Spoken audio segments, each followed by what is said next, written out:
भारताची आर्थिक राजधानी असं बिरुद मिरवणाऱ्या मुंबईनं आजवर अनेक घाव अंगावर झेलले।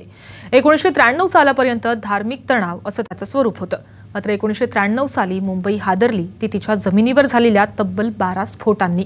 मुंबईच्या अंडुवळनं जातीय उन्मादाच्या वातावरणाचा गैरफायदा घेत आपला कार्यभाग साधला। शेकडो प्राण गेले, शेकडो जखमी झाले। मुंबईच्या जखमेवर खपली भरून आली असली तरी व्रण मात्र अजूनही कायम आहेत।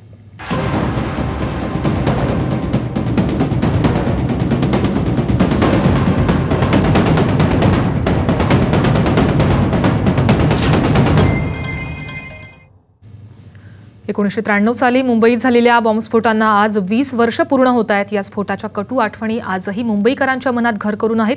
ज्यांनी हे बॉम्बस्फोट प्रत्यक्ष अनुभवले त्यांच्यासाठी तर या यातना विचार न करता येण्याएवढ्याच कठीण आहेत। हे आहेत कीर्ती अजमेरा। स्टॉक एक्सचेंज जवळ झालेल्या बॉम्बस्फोटात ते जबर जखमी झाले।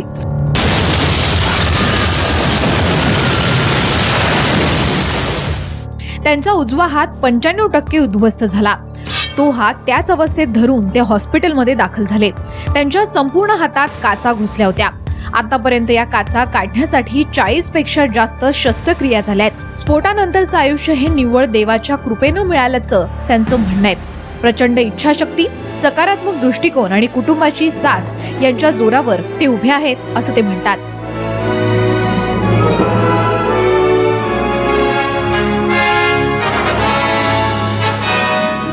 अर्थात स्फोटानंतर अजमेरांना सरकारी उपेक्षांचा, अनास्थेचाही मोठा अनुभव आलाच।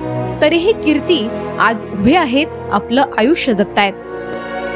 मी जस्ट स्टॉक एक्सचेंज पास करून त्याच्यामध्ये जायचा होता और ब्लास्ट चला और बाद में मैंने देखा तो एकदम उड़ के मैं अनकॉन्शियस हो गया था। और अनकॉन्शियस होने के बाद जब भी कॉन्शियस हुआ, बाद में आया मैं, तभी मालूम पड़ा कि ये क्या हुआ। पूरा बॉडी जो था वो ब्लडेड था हालत में। ये राइट हैंड जो है वो 90-95% निकल चुका था।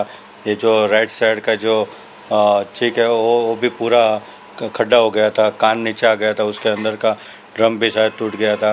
ये रिब्स सब टूट गई थी। 12-12 mm के ग्लासेस बॉडी में अंदर 100 किलोमीटर की स्पीड से गए थे और सब रिब्स को तोड़ के लंग्स में जा चुके थे।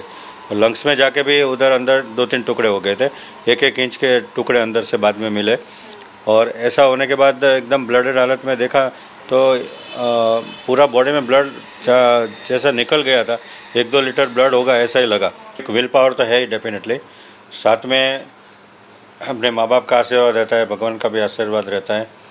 और विल पावर से, पॉजिटिव थिंकिंग से अगर हम लोग काम करते हैं और मानते हैं कि भाई जो भी हुआ है वो तो हुआ ही है। प्लाझा सिनेमात झालेल्या स्फोटात आप्पा जखमी झाले। त्यावेळी ते खिडकीपाशी उभे होते।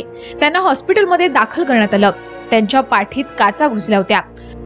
थिएटरमध्ये तिरंगा म्हणून पिक्चर होता, तो हाऊसफुल होता।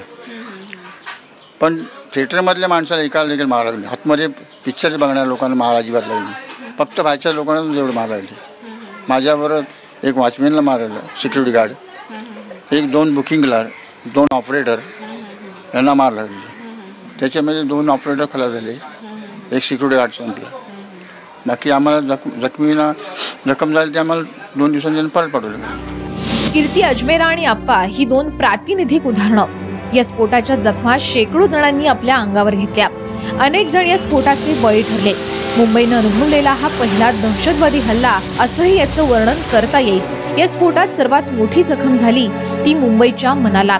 त्या जखमेचं व्रण मुंबईच्या मनावर आजही आहे। ते व्रण पुसायचा, त्या आठवणी विसरायचा कितीही प्रयत्न केला तरीही ते शक्य होत नाही। ब्युरो रिपोर्ट, साम टीव्ही।